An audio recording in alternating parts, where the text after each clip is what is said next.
So I always like to start my talks with a joke. So in the joke, a child looks up and asks her mother, she says, "Mommy, why am I named Clover?" And mom looks down and says, "Oh, honey, it's because your grandma believes that you're always going to bring good luck." And her second child walks up and says, "Well, Mommy, why am I named Nirvana?" And mommy looks at the child and says, "Well, it's because my grandma believes you're always going to be the brightest star." And then finally her youngest child walks up and says, "Well, Mommy, why am I named Spaghetti?" And she smiles at him and she goes, "Well, it's because you remind your grandma that life can be so warm and delicious and yet still somehow end up on every single surface of the house." Anyway, it's funny how even in a simple family joke, we are reminded that what we bring into the world shapes our world.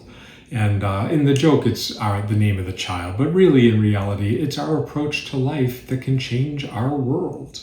In fact, it's how the word karma is traditionally understood, sort of that what goes around comes around and what we put out comes back. And I think some of that is true. There's something to the fact that our choices and our habits and our moods and our tone of voice, all of that impacts how we treat ourselves, how we treat others, how others treat us. There is a karmic cycle out there. And I also believe that there are many random things that happen that have nothing to do with what we're putting out there. And there are many more haphazard and unpredictable things that happen to all of us. I think there are many undeserved things that happen to all of us, and there are many undeserved things happening all over our country and world right now. And I think the big spiritual question right now is that given all these undeserved and haphazard things at play, how are we each going to maintain resilience? I've been asking myself this question every day, especially this year. How can we stay strong and solid and have resolve so we can be here? And I think what I keep coming back to is the big spiritual lessons that in spite of what's out of control and in spite of all the unknowns, we still do have some influence over our lives. We can still find ways to build resilience, even when things are difficult. Just this is so we can be here for the long haul, so we can be here and have the energy to show up for ourselves or for others or to be of service when we can. And in order to do any of that, we need to have strength. And all the great teachers of all time have always invited us to try to remain spiritually strong, even when things are very hard. So there, in our group, in our Mindful Reflection community, there are many, we've been using Buddhist concepts throughout the year, really throughout all the years we've been doing this. And tonight we're going to discuss a few concepts we don't often talk about in here. The concepts are karma, rebirth, and nirvana. A lot of Western teachers sort of stay away from those words because in traditional Buddhist lineages, those words have the karma, rebirth, and nirvana all have some supernatural element to play. Somehow there is some source beyond us sort of creating whatever it's creating that's going to impact us. And some of us may believe that there is a source beyond us doing that. Some of us do not believe that. And so I'm going to do what all good Unitarian Universalists do, is I'm going to offer different ways of thinking about it, and then we can each take the parts that work for us and set aside the parts that don't work for us. The whole idea is it's whatever's going to help us be more resilient. So let me start with the traditional teachings of Buddha, the traditional lineages, how they talk about karma, rebirth, and nirvana. Here are two quick disclaimers. One, there are thousands of pages of Buddhist philosophy on these concepts alone, and I'm just going to narrow and simplify this to one key principle of each one. So I'm greatly reducing this to a simplistic principle. And then two, not all Buddhist lineages are identical. They all modify these in their own ways. So with that said, let's talk about sort of the general principle of the three words.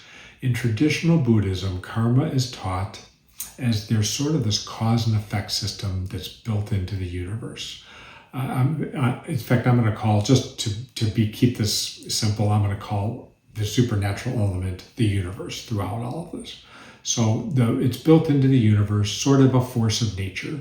So if we act from anger or greed or want or confusion, the universe is going to create future difficulties. So if we put out hard things, we get back hard things. And then the reverse is true, that if we put out generosity and compassion and honesty, then the universe will respond by giving us future ease. That, we put out goodness, we get back goodness. And the idea is that every action plants a seed and the universe responds, and that shapes our lives. That's the karmic cycle, all with some element out there sort of making those things happen. Then moving along to rebirth, in traditional Buddhism, rebirth is sort of how our karma from this life sets the conditions for our next life, and we will be born again. And if we live with constant negativity, that pattern carries forward to the next life. New conflicts will arise. We have another chance to learn the lessons, and we keep cycling through that until lessons are learned. Eventually, hopefully we'll start acting with generosity and service to others, and then future lives will be more supportive. And that rebirth is not random, that our karmic choices from this life carry into the next life. So karma, it very much is involved with the rebirth process. And then finally, nirvana in traditional Buddhism is taught as the end of this cycle. We no longer need to be reincarnated. We've reached the pinnacle. And in order to reach that pinnacle, though, we have to live with pure compassion and wisdom. And here's the really hard part. We have to stop all actions rooted in attachment and aversion and want, and our longing and our desire no longer has a hold on us. And for most of us in our regular secular lives, it's almost impossible to make that happen in the way it's taught. It's pretty much made for monastics who are living a different kind of life. And there are many trainings and teachings that people could follow that help them move them toward nirvana. But the idea, as far as the big concept, if nirvana can be achieved, then reincarnation is no longer necessary, and they've reached the pinnacle, and the karmic cycle is complete. So to put this in a straight line, very simplistically, karma is how the universe is responding within this life. Rebirth is how karma carries into the next life, and nirvana is we've reached enlightenment and we no longer need to be reborn. We've reached the pinnacle. So that's traditional understanding in a very simplistic way. So now to move this along to a more secular frame, the big question I've been asking is, how could I use these concepts in a way with sort of removing the mystical nature? And there's a lot of good, really good teachings in all of these teachings about how we can impact ourselves with or without the universe's intervention. So as we enter a new year, I thought we'd talk about it from a more secular standpoint. So I'm going to kind of redefine all of these now from a secular frame. So from a secular frame, the karma then becomes about our momentum. It's not cosmic justice. It's not the universe keeping score. It's the direction that our own habits are taking us. And I know for me that if I spend my morning being irritated or worried, when I'm letting that bounce around and I'm not being mindful, I don't drop in, I don't notice, I don't intervene, what ends up happening is I might spend the day being completely annoyed, especially if I was irritable. I find this is how I always catch myself. Like I'm at the grocery store and like there's just too many people and everyone's in my way and the pedestrians aren't doing the right things and my phone's not working correctly and everything just feels annoying. It's just, if I'm in that space, chances are that's my momentum of the day. I didn't catch it early. I'm letting irritation take over. Another way to think about it, I also tend to ruminate about things. So if I didn't catch the worry, I didn't catch myself going round and around, chances are I might find myself through the whole day ruminating about something happening in my life or in the big world. And again, those are all things that can be caught within our own minds, and we can impact our karmic momentum without the universe. We can do this. So having said this, I do want to note that irritation and annoyance and worry are part of being human. I mean, we have to make space for that. They are very valid to have all those feelings. I mean, there are many reasons we come in and out of being at peace in our minds. And so as far as karmic momentum, the big question is, do we want to dwell in the frustration, or do we dwell in it long enough that becomes our karma for the day? Or do we want to use our mindfulness practice to maybe make a different choice? And this is where the practice can be so helpful, because the practice isn't just about meditation. The practice is about dropping into any moment of any day and observing ourselves. And if we catch ourselves being irritated, we can then use that awareness to ask the big question: do we want this feeling to lead the way, or do we want something else to be the guiding tone today? And so without negating real feelings like upset or annoyance, we can choose not to let upset and annoyance be the permanent campsite that we live on. We can make a different choice. So it's when we make that choice, if we can catch ourselves and hit that fork in the road and make a different decision and let something else be our guiding tone, that's a very important spiritual shift that impacts our karmic momentum, that we choose a direction. We acknowledge what's difficult, and then we choose the direction that we want to have for that day. And in fact, the title of this whole talk, this talk tonight that I'm giving, the title of it I chose was called Choosing Our Heart's Momentum, because we have a choice, and the momentum of our heart can impact not only our day, but a whole phase of life and the people around us. Our karmic momentum can change our worlds, and we have some impact on that. And and the good news is we have many opportunities today to do it. If we forget, if we miss the first 10 times that we had the opportunity, then the 11th time we come to that fork in the road, and we can always make that choice. We're always just a few breaths away from changing our momentum. That's what I love about it. And it has nothing to do with anything supernatural. It's all within us. We can do this. Moving along then to rebirth. Again, rebirth there are many people who might believe that our souls did come from some other life into this life. And when I leave this life, my soul will go to another life. And that's all very possible. For secular purposes, though, without knowing whether that's going to happen, if our souls are moving on, I think there's another way of thinking about rebirth within this lifetime. Is we can think of rebirth in the way that all the teachings happen as the moments of our current lifetime when something significant shifts, when we have some type of breakthrough, an aha moment, especially if it comes after a phase of being stuck or even a lifetime of being stuck. And for me, these things are that have occurred to me over my lifetime have been the way I understand my family of origin, the way I understand different friendships and relationships in my life, the way I understand my current family, the perspectives I have on organizations I've been part of, and then mostly it's the stuff within myself and how I operate and how I want to operate versus how I default operate. I have changed that a lot, and all of that has come through many aha moments. And I didn't need to be born again and again and again into new bodies to do it. I could do it in this body. So we have many little rebirths in our current bodies. And so it's the secular way of maybe using this is to use our practice to notice that. When we have a next version of ourselves coming, and I notice that I'm doing it differently, if I can drop in and notice that and affirm that, it's going to strengthen whatever just happened. Whatever I'm growing into is strengthened because I'm noticing it and I'm affirming it and I'm celebrating it and I'm acknowledging the next version of myself.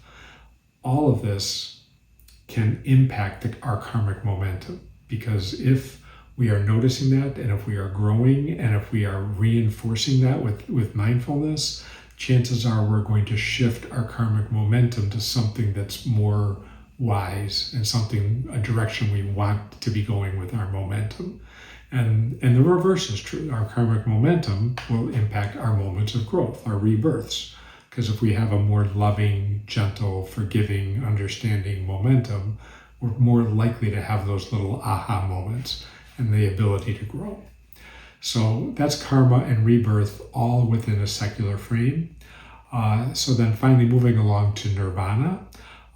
Nirvana in traditional teachings again is the complete extinguishment of aversion, of longing, of confusion. It's a beautiful ideal, like I said, written for monastics mostly, who are living a very quiet, simple life that most of us can't have because we have too many things to take care of in our lives and too many people in our lives, and it's just hard to make that work.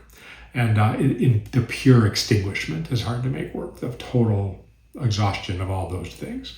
So and then I also want to dispel another myth, is the pop culture understanding of nirvana. And if you ask anybody on the street right now, what does nirvana mean?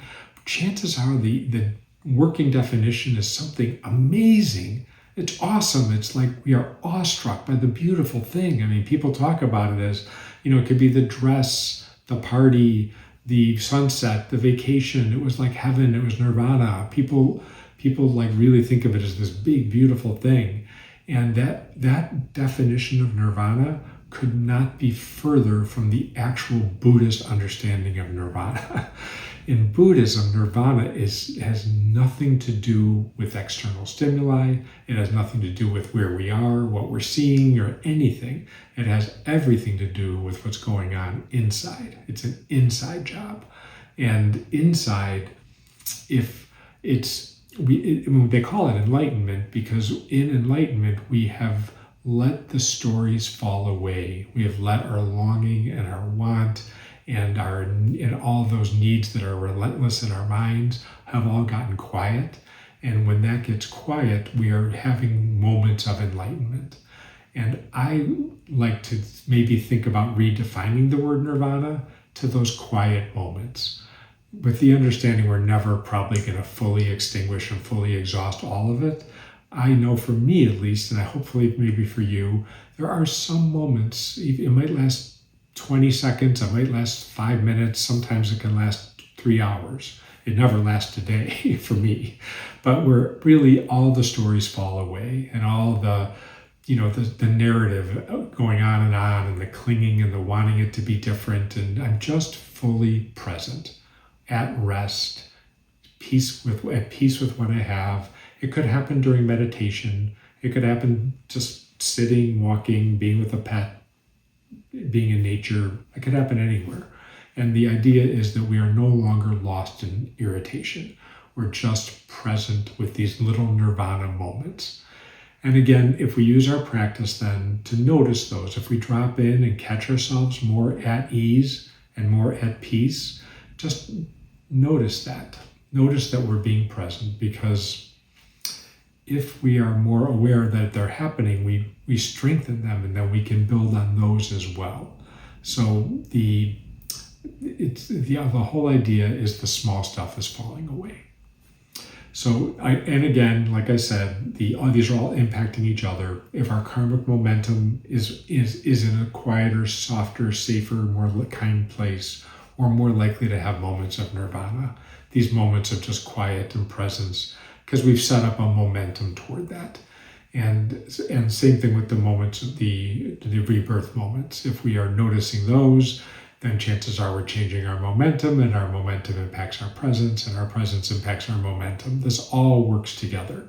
And it's a lovely way to think about some of the stuff we've already been doing, just with different words around it. So putting this all together then, what I'm hoping is that this framework, this new way of thinking about karma, rebirth, and nirvana without supernatural forces might help us reinforce what we're already doing. It's really about dropping in. And karma is when we dropped in and we catch ourselves and we change our momentum. And if we can change our momentum, we change our day. Rebirth is about celebrating those moments of growth. Those moments we do have a moment of wisdom, we reinforce it. The more we reinforce that wisdom, the more we strengthen that wisdom. And we don't have to be born again into a new life to get wisdom. We could do it in this life. And nirvana is when we are just resting in presence. The small stuff falls away.